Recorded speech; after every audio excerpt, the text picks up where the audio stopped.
Assalamualaikum, selamat malam. Bertemu lagi dengan Yobi Yosi RDA, masih membahas tentang seputar budidaya lobster air tawar. Oke, tidak lupa selalu dan senantiasa saya doakan semoga hari-hari kita, hari-hari teman-teman semuanya senantiasa menyenangkan. Oke, di video saya yang kali ini nanti saya akan membahas tentang pertanyaan yang sering sekali diajukan kepada saya tentang sebaiknya pemula itu mengawali itu atau memulai budidaya lobster air tawar itu dengan media seperti apa dan jumlah lobster berapa.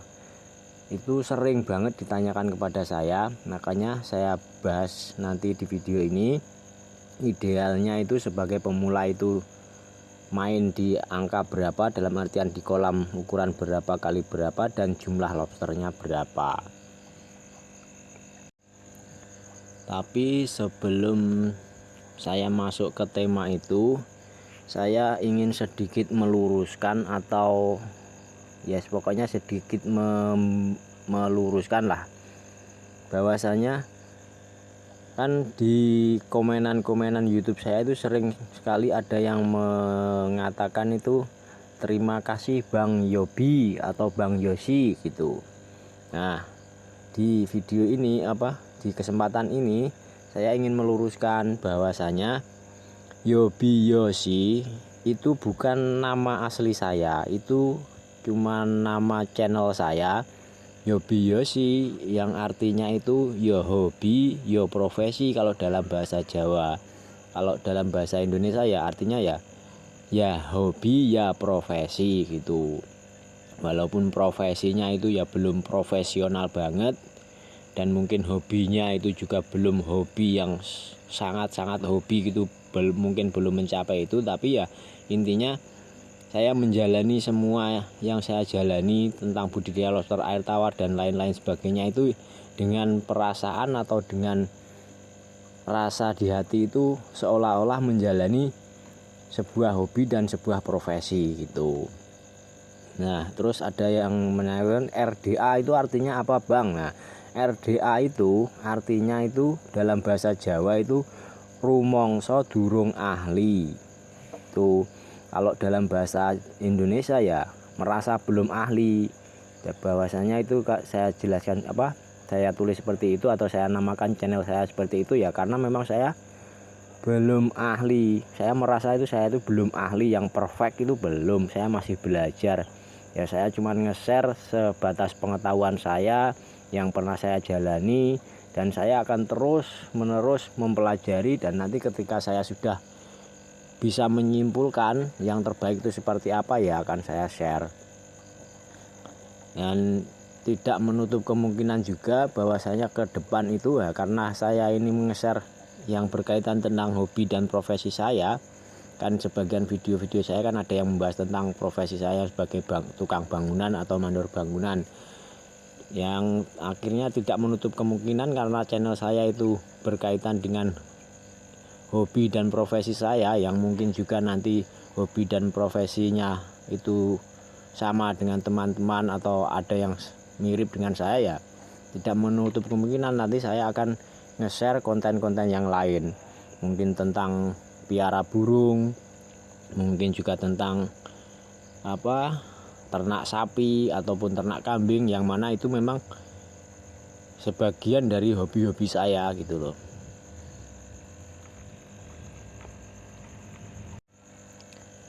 Oke, sekarang kembali ke tema yang saya bahas di awal, yang itu membahas pemula itu idealnya mengawali atau start itu seperti apa gitu.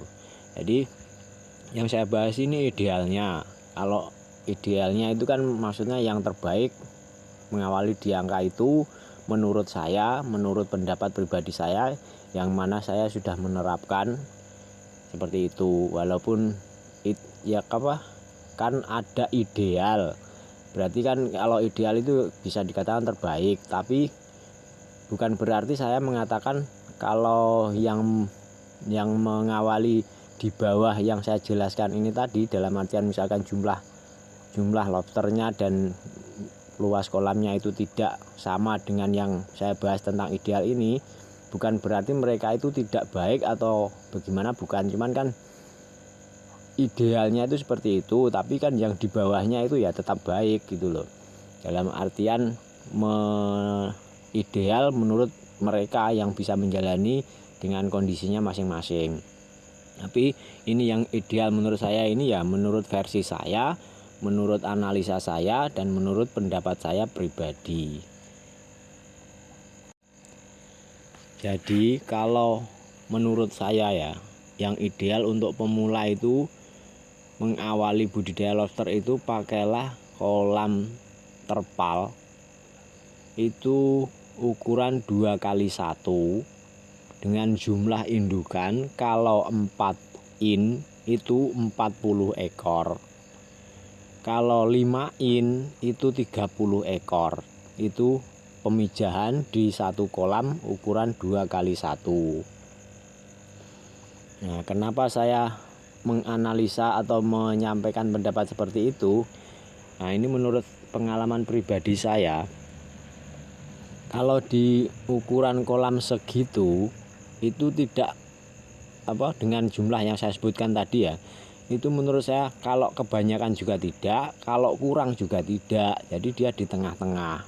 Walaupun sebenarnya kalau kolam 2x1 misalkan diisi maksimal gitu ya, indukan 4 in di angka 50 ekor pun masih berani, selama setting kolamnya, setting shelternya itu menunjang keamanannya si lobster ketika si lobster molting, dan si pembudidaya ini itu punya banyak waktu untuk mengawasi kolamnya. Karena kan kalau molting itu pasti siang, dan kalau isinya itu terlalu over atau terlalu banyak kan rawan ketika molting itu dikanibal oleh temannya.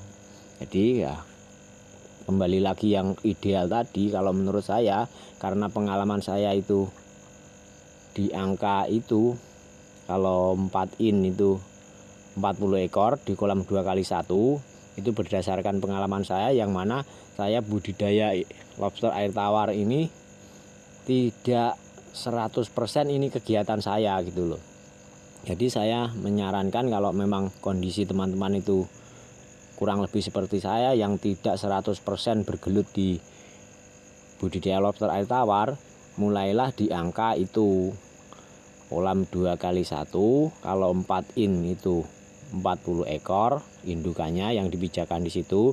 Terserah nanti mau perbandingan jantan betinanya itu 50-50 atau 4:6 atau 3:7, itu terserah, tapi jumlahnya itu segitu yang ideal.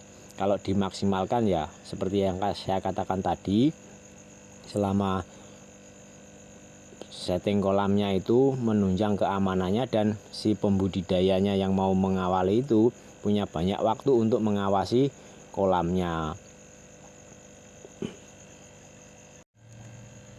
Kenapa saya memberi pendapat kalau idealnya itu di kolam 2x1? Karena kan kolam 2x1 itu kalau dikatakan besar kan juga tidak besar, kalau dikatakan kecil juga tidak terlalu kecil itu. Jadi mudah untuk diawasi dan mudah untuk ditempatkan, misalkan ditempatkan di belakang rumah ataupun di dalam rumah yang mau indoor, itu kan tidak terlalu banyak memakan tempat.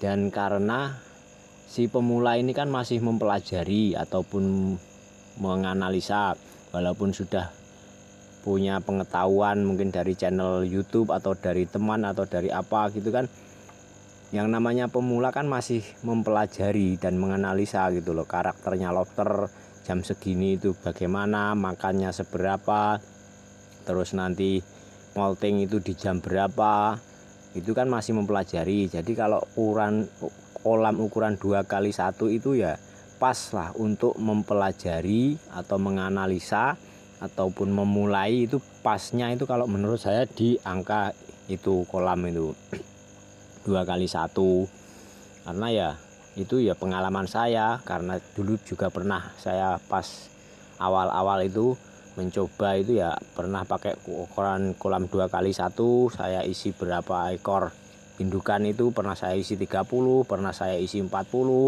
itu pernah saya coba berbagai macam jumlah seperti itu.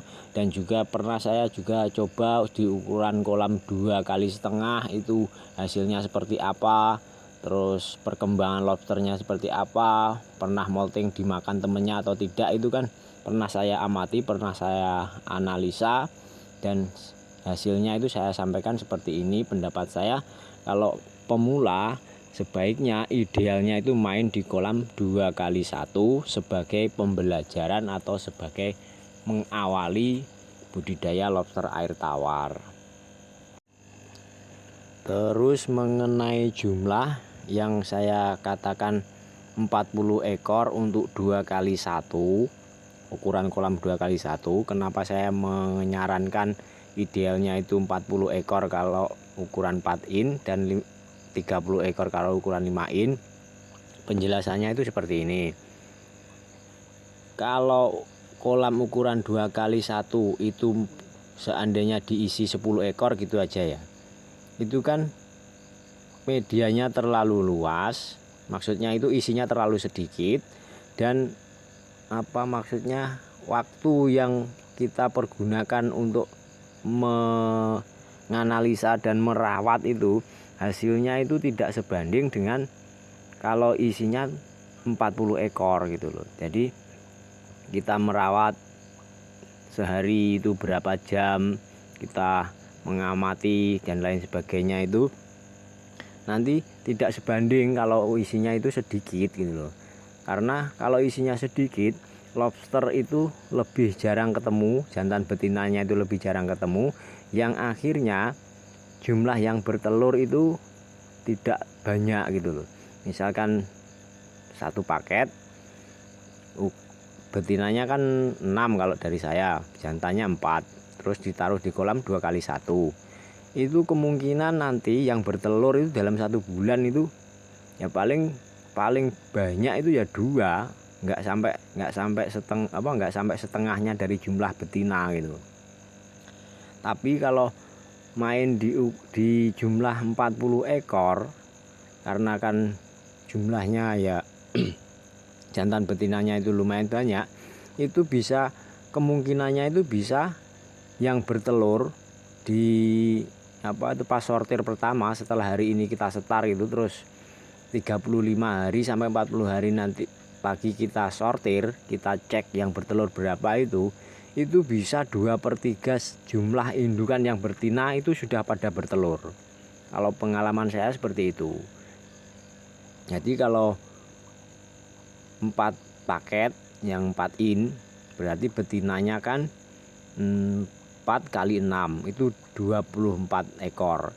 Itu bisa terjadi atau tidak menutup kemungkinan terjadi di hari ke-35 sampai ke-40 setelah pemijahan, itu yang bertelur itu di angka 15 lebih itu bisa terjadi. Karena apa ya? Karena itu tadi lobster itu lebih banyak bertemu, maksudnya lebih sering bertemu dengan jantan betinanya ketika dia keluar makan pada malam hari itu, yang nantinya akan memicu mereka untuk berproduksi gitu, atau melakukan perkawinan gitu loh. Tapi kalau jumlahnya sedikit, lobster jarang bertemu, si jantan betinanya jarang bertemu, ya kemungkinan akan bertelurnya itu ya juga kecil juga gitu.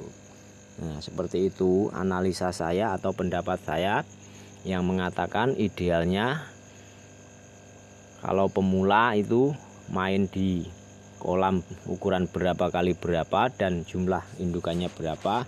Itu pendapat saya seperti itu. Terus karena ini tadi membahas tentang pemula atau saran untuk pemula idealnya seperti apa, terus kolamnya saya sarankan 2x1 dan jumlah indukannya 40 ekor kalau ukuran 4 in dan 30 ekor kalau ukuran 5 in. Dan yang berkaitan dengan itu mengenai setting kolamnya, maksudnya penempatan shelternya itu seperti apa, ketinggian airnya seperti apa, pakai aerator atau tidak, pakai sirkulasi atau tidak, bisa simak video saya yang lain yang judulnya itu pemijahan di kolam tenang. Nah, itu kalau untuk kolam pemijahan bisa disimak di video itu.